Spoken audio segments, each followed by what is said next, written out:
I heard my name before I was seen. Not spoken with concern. Not said with hesitation. Said casually like a conclusion already reached. She's basically already gone. The words drifted through the open office door and settled inside my chest before my feet crossed the threshold. For a brief, foolish second, I told myself they weren't about me. Maybe another client. Another file. Another elderly woman whose life had already been reduced to paperwork. Then he said my name. My son said my name. I stayed still, half hidden by the doorframe, my coat sliding slowly off one shoulder. My body knew before my mind did. The way animals know danger before it shows its teeth. The lawyer murmured something about documents, signatures, timing. About how once everything was signed, the house would finally be free. Free. As if my presence had been a cage. She's not really there anymore, my son continued, his voice calm, practiced. Mentally, emotionally. It's just a formality at this point. A formality. I felt something cold rise up my spine, not fear, not shock, but the unmistakable sensation of being erased while still breathing. I watched dust float in the sunlight of that hallway and wondered how something so ordinary could exist beside words so violent. Neither of them had seen me yet. My son leaned back in his chair, relaxed, comfortable, talking about my disappearance like a scheduling issue. The lawyer hesitated, his voice softer when he mentioned legal capacity, but my son cut him off. She trusts me, he said. She always has. That was when my feet moved. I didn't plan it. I didn't prepare a speech. My body stepped forward as if dignity itself had tugged me into the room. Legally, I said quietly. What? The room froze. My son turned first. His face drained of color, the way it used to when he was a child caught lying with evidence still in his hands. The lawyer stood abruptly, chair scraping the floor. They stared at me like they'd just seen a ghost. You weren't supposed to hear that, my son muttered. But I did. My voice didn't shake. That surprised me. I walked further in, every step steady, my heart pounding like it was reminding me I was still very much alive. I asked him when I disappeared. What year? What moment? When I stopped being his mother and became an inconvenience he needed cleared away. He couldn't answer. The lawyer excused himself quickly, leaving us alone in a silence so thick it tasted metallic. My son wouldn't meet my eyes. That hurt more than the words themselves. When I finally turned and walked out, my hands were trembling, not from age, not from weakness, but from something waking up after years of quiet obedience. Outside, the air felt sharper, cleaner, as if the world had shifted just enough to reveal a path I hadn't known existed. I wasn't gone, but someone had already planned a life that required me to be. And as I stepped onto the sidewalk, one question followed me home. If they had already erased me in their minds, what would happen when I refused to disappear? The walk home should have taken 10 minutes. Took nearly 30. Not because my legs failed me, but because my chest wouldn't settle. Every step felt heavier than the last, as if the ground itself was asking me to slow down and pay attention. The sidewalk was the same one I'd walked for decades, cracked in familiar places, uneven from old tree roots pushing upward like stubborn memories. Nothing had changed, and yet everything had. I stopped halfway down the second block and pressed my hand to my chest, breathing through the strange pressure building there. It wasn't pain. Pain is sharp, urgent. This was steadier, deeper, like something ancient inside me had finally shifted its weight and decided it was done lying still. By the time I reached my porch, the wooden step groaned under me the way it always had. My husband used to promise he'd fix it one of these days. 20 years later, it still complained every time I came home. For the first time, I found myself grateful for the sound.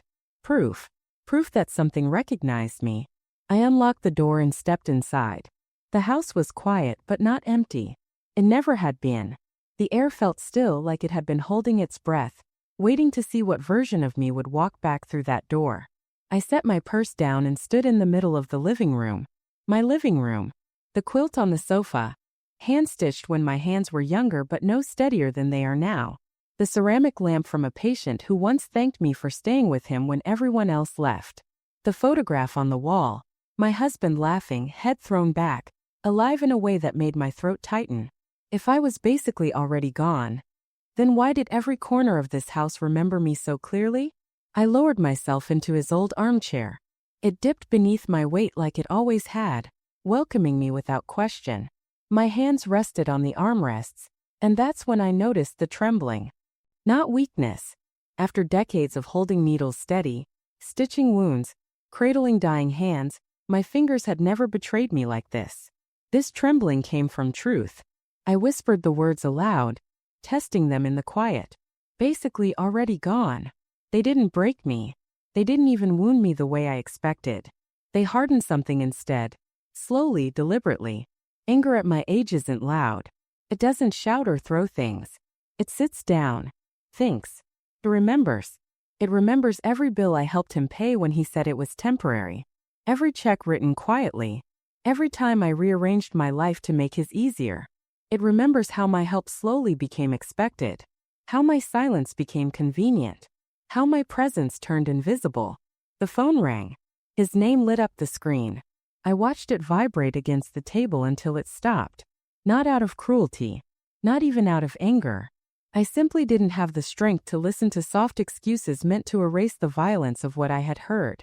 When the house fell quiet again, something unexpected followed. Relief. I stood and walked down the hallway, the floorboards creaking beneath me like old companions clearing their throats. I passed the mirror and paused. White hair. Lined skin. Shoulders not as straight as they once were. But my eyes. Clear. Focused. Awake. Not gone. Not fading. Not finished. I rested my hand on the photograph of my husband at the end of the hall. I didn't cry. I spoke to him the way I always had when life turned sharp. What would you say right now? In my mind, his voice answered without hesitation. Stand up straight. So I did. And in that moment, something settled with terrifying clarity. My son had already planned my disappearance. But I was the one who would decide what left my life next. And whatever came after this, whatever storm followed, I knew one thing with certainty. This house still knew my name. The question was, did my son ever really know me at all? Sophia always knocked twice. Not loud. Not rushed. Just enough to ask permission, something very few people still did. That afternoon, the sound came while I was folding laundry I didn't remember starting.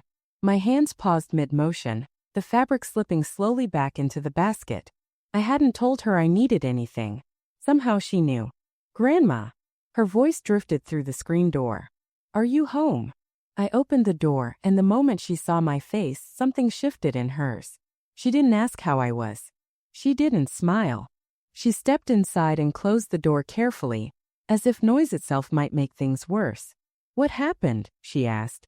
No warm-up. No pretending.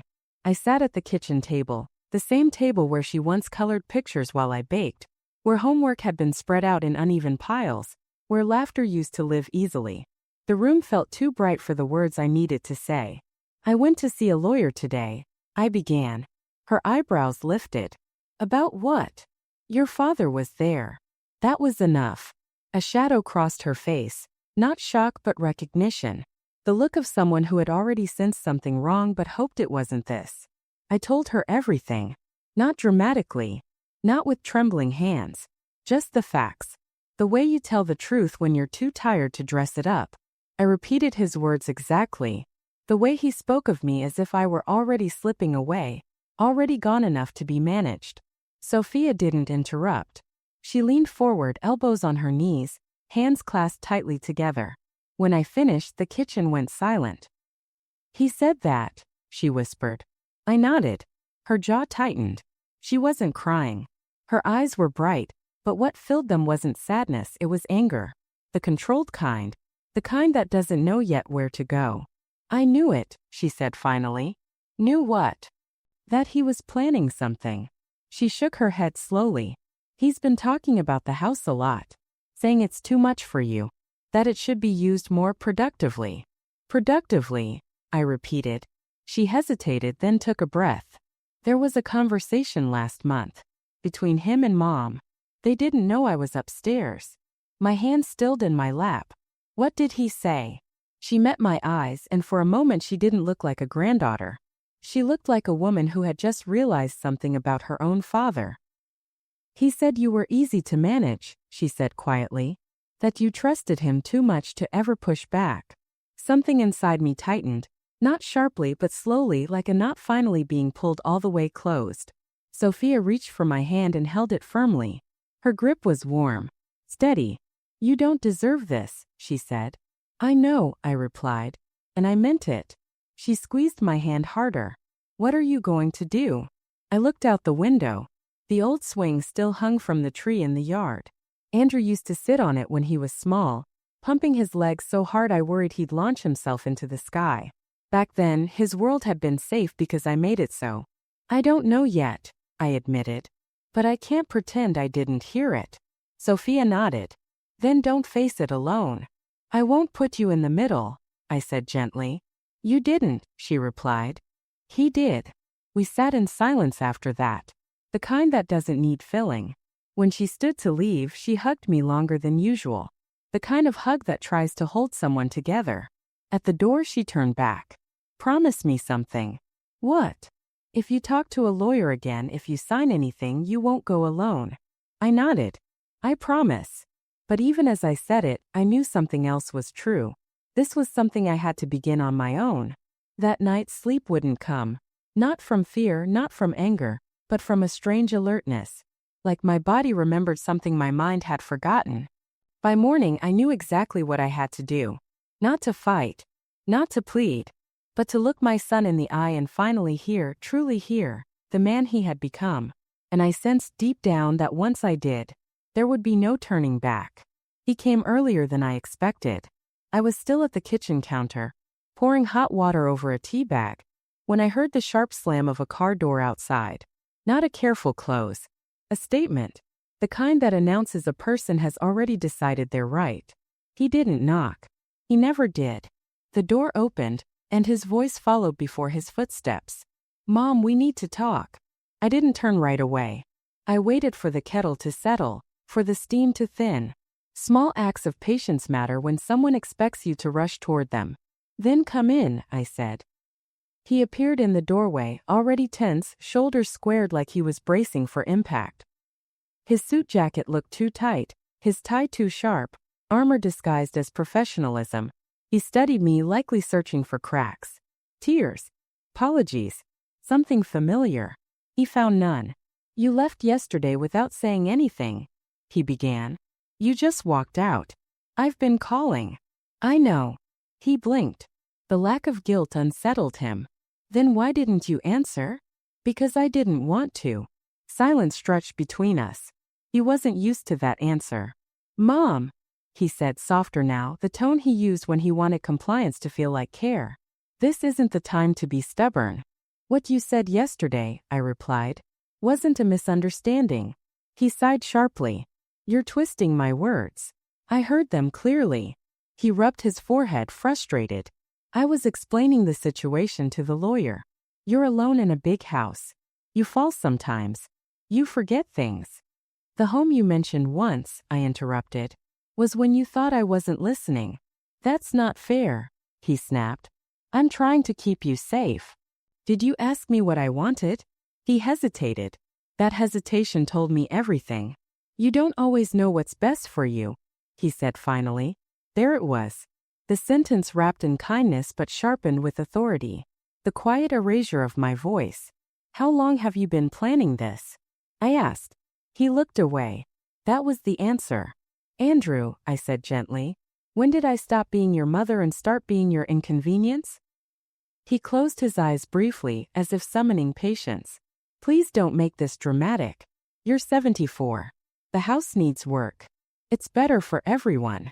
For everyone, I repeated. Or for you. He sat across from me, leaning forward. If you sign, I can sell this place for a good price. You'll have a room and a facility. Nurses. Activities.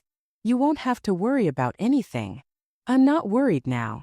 You're being unreasonable. I'm being alive. He stood abruptly, chair scraping the floor. After everything I've done. What have you done for me, Andrew? The question landed quietly, heavily. He searched my face for something. Gratitude, memory, leverage, and found nothing to grab onto. We're not done, he said, anger flaring. You can't make decisions like this alone. I've been making decisions alone for years, I replied. You just didn't notice. He left with the same force he arrived, the door slamming behind him. I returned to my tea. For the first time in decades, the silence that followed didn't feel empty. Felt like space. Space to think. Space to stand. Space to act. And as I stared into my cup, one truth settled heavily into place. He believed this was still a negotiation. He had no idea how far ahead I already was. I didn't sleep that night. Not because I was afraid. Not because I was angry. But because my mind refused to go back to the version of itself that believed endurance was the same as peace. Once you see the shape of a trap, you can't unsee it. You start noticing how carefully it was built. How long it's been there. Morning came without ceremony. I dressed simply. Clothes that didn't ask for attention. A soft sweater pressed slacks my warm coat. The kind of outfit worn by a woman who knows where she's going and doesn't need permission to get there. I didn't tell anyone where I was going. Some things lose their strength when spoken too early. The law office was quiet when I arrived. The receptionist looked up, polite but uncertain, as if deciding whether I belonged there. I gave her my name and something in her expression shifted. Not recognition but respect. The lawyer remembered me. Good lawyers always do. We sat across from each other, the same way we had years ago, when grief had hollowed me out and my voice barely carried. Today my hands were warm. My back was straight. I need to protect my home, I said. And my autonomy. He didn't react the way people do when they're surprised. He nodded slowly, the way people do when they recognize a familiar pattern. Is someone pressuring you? He asked. Yes. Your son. Yes. Again, no surprise. He explained my rights plainly. No legal fog. No rushed reassurance. Just truth. I listened the way I once listened to doctors during long nights at the hospital, focused, alert, absorbing every word. Nothing could be taken from me without my consent. Nothing. When he asked if I wanted safeguards in place, my answer came easily. Yes. Paperwork has a reputation for being cold. But to me, every page felt like breath returning to my lungs. When I signed my name, it wasn't rebellion. It was recognition. I left the office lighter than I entered. Not triumphant, not gloating, just aligned. As if my spine had finally remembered the shape it was meant to hold. Back home, I didn't sit down. I went to the hallway drawer. The organized one. Inside were folders I hadn't opened in years. Receipts. Notes. Records. Quiet proof of a lifetime of giving that had slowly turned invisible. I spread them across the kitchen table. Loans marked temporary that were never repaid. Tuition fees. Repairs. Emergencies that always seemed to belong to someone else. Every page told the same story. I didn't feel bitterness. I felt clarity. I gathered everything into a single box and set it beside my chair. Not as ammunition, not as leverage, but as a reminder. This wasn't impulsive. This wasn't emotional. This was overdue. When my phone buzzed with his name, I turned it face down. He was still planning. He didn't know yet that I already had. And as evening settled over the house, a quiet certainty wrapped around me like a shawl. He believed control was loud. He didn't understand that the most powerful changes happen silently, long before anyone realizes the ground has shifted. He didn't call this time. He showed up. The knock was louder than usual. Hard. Demanding. The kind of knock meant to reassert control, to remind a door who owned the space behind it. I opened it calmly. Andrew stood there, jaw tight, eyes already scanning past me, as if measuring what could still be claimed. He didn't wait for an invitation. You went behind my back, he said, stepping inside. I went in front of myself, I replied, closing the door. His eyes narrowed. You talked to a lawyer. Yes. You're making this difficult for no reason. For the first time, I said quietly, I'm making it clear. He paced the living room, hands moving the way they always did when his plans met resistance. You don't understand how this looks. People are starting to ask questions. That caught my attention. Who? I asked. He hesitated just long enough. The lawyer, he said finally. The bank. A few others. Ah, so the ground was shifting. You've embarrassed me, he snapped. I looked at him then, really looked. Not at the man I raised, not at the boy who used to run toward me with scraped knees and open arms, but at the man standing in my living room, angry not because he'd hurt me, but because he'd been slowed. "You embarrassed yourself," I said. He stopped pacing. His voice dropped. "You think you're winning something here? I'm not competing. You're risking everything." "No," I said. "I'm protecting it." His frustration spilled over. "You don't even know how much I've handled for you. The bills, the paperwork, the decisions." "I trusted you," I replied. "That was your mistake," he said. The words escaped before he could pull them back. There it was. Not anger. Not stress. Truth. The room went quiet. Even he seemed surprised by what he'd revealed. I felt something inside me go very still. "That's what you think?" I asked. "That my trust was a flaw?" He didn't answer. "You used it," I continued. "Quietly. Carefully. You counted on it." His face hardened. "I did what needed to be done." "For whom?" "For our family." "No," I said softly. "For yourself." He laughed once, short, bitter. "You're old, Mom. You don't see how the world works anymore." I stepped closer. "I see perfectly," I said. "I see that you forgot who taught you how to stand in it." He opened his mouth to respond, then stopped. Fear flickered there. Just briefly. "Nothing is finalized yet," he said quickly. "You can still fix this. Just sign. Let this go." I shook my head. "No." The word landed clean. "Final." He backed away slowly, as if realizing for the first time that the ground beneath him was no longer solid. "This isn't over," he warned. "I know," I said. "It's just beginning." When he left, the door closed quietly behind him. I sat down, not from weakness but from release. That night, I took out a photograph I hadn't looked at in years. Not of my husband. Of Andrew. Small. Smiling. Safe. I traced the edge of the frame and whispered, "Where did you learn this?" And as I turned off the light, a truth settled into me with quiet gravity. The son I raised was gone, but the woman he underestimated had finally arrived. The letter arrived on a Tuesday. Plain envelope. Typed address. No return name. Just a careful, cowardly blank space where accountability should have been. I knew before opening it that it wouldn't bring relief. People don't hide their names when they come bearing good intentions. I sat at the same kitchen table where I had once fed my son soup when he was sick, where I had helped him memorize spelling words, where he had promised me, after his father's funeral, that he would always take care of me. The paper inside was thin, official, clinical. It stated politely, efficiently, that there had been concerns raised about my mental capacity, that an evaluation had been suggested, that certain temporary measures might be necessary for my own protection. Temporary. Suggested. Necessary. Words designed to sound gentle while closing doors. At the bottom was a signature I recognized immediately. Andrew had already moved forward. Not loudly, not openly, but decisively. This was the moment they had referred to in that office, the moment I'd overheard by accident.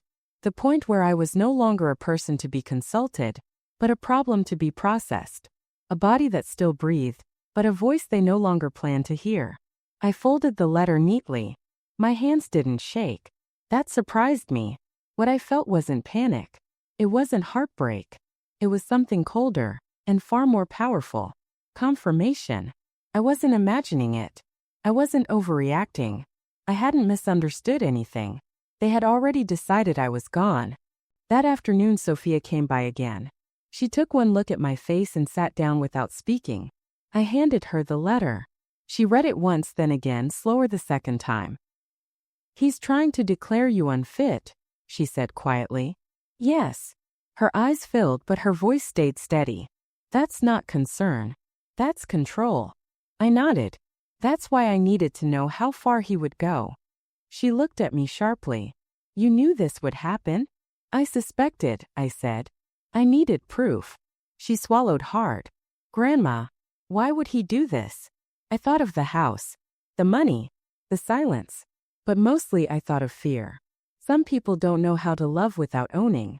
"I think," I said slowly, "he learned that if you wait long enough, People stop questioning whether someone like me still matters.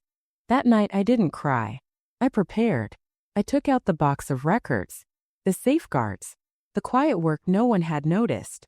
I placed the letter on top, not as a threat, not as evidence for revenge, but as the final piece of a puzzle that had been forming for years. And for the first time, I understood the full weight of what I had overheard that day in the lawyer's office. She's basically already gone. They hadn't been predicting my future. They had been describing their plan. As I turned off the light, one final thought settled into me. Steady, unshakable. They wanted me gone. They were about to learn what happens when a woman refuses to die quietly. The hearing room was smaller than I expected. No dramatic courtroom. No raised voices. Just a quiet space where lives were sorted into categories by people who believed paper told the whole story. I sat in the chair they provided, hands folded in my lap, listening as Andrew spoke about me, never to me. He talked about concern, about responsibility, about how hard it was to watch someone fade. Fade. That word again. He painted me gently, almost lovingly, as someone fragile, confused, grateful to be guided. He never once looked in my direction. He didn't need to. In his mind, I wasn't there anymore. Then it was my turn. I stood slowly, not for effect, not for sympathy, but because standing felt honest. I'd like to speak for myself, I said. The room shifted. Not dramatically. Just enough. I didn't argue. I didn't accuse. I told the truth the way truth works best. Plain, unadorned, impossible to rush past. I spoke about my life. My work. The choices I'd made alone long before anyone offered to help. I spoke about consent. About trust. About how easily concern becomes control when no one is listening to the person being discussed. Then I reached into my bag. I didn't pull out anger. I pulled out records. Dates. Amounts. Patterns. Years of quiet support that had never been called generosity, only expected. Proof not of betrayal, but of capability. Finally, I held up the letter. The moment I overheard my son say I was basically already gone, I said, my voice steady, wasn't the moment I disappeared. I looked directly at him then. It was the moment I woke up. The evaluation was denied. The petition dismissed. The room emptied slowly. Andrew didn't follow me out. I walked home alone, the sun warm on my face, the street loud with ordinary life. The same cracked sidewalk. The same uneven ground. Still holding me. That evening, I sat in my armchair and let the quiet wrap around me. Not the lonely kind, but the earned kind. I wasn't angry anymore. I was finished. Finished being managed. Finished being softened into silence. Finished believing love required disappearance. Some people mistake endurance for weakness. They believe if you stay long enough, bend quietly enough, you'll eventually become small enough to move out of the way. They're wrong. I wasn't gone. I was watching. I was waiting. I was preparing. And when the moment came to stand, I did, without shouting, without breaking, without asking permission. If there is a lesson in this, it is simple. Your worth does not fade because someone decides it's inconvenient. Your voice does not disappear just because others speak over it. And no one gets to declare you gone while you are still choosing to live. I folded the quilt on my lap and smiled, not with triumph but with peace, because the truth had finally been spoken. And this time, I was heard.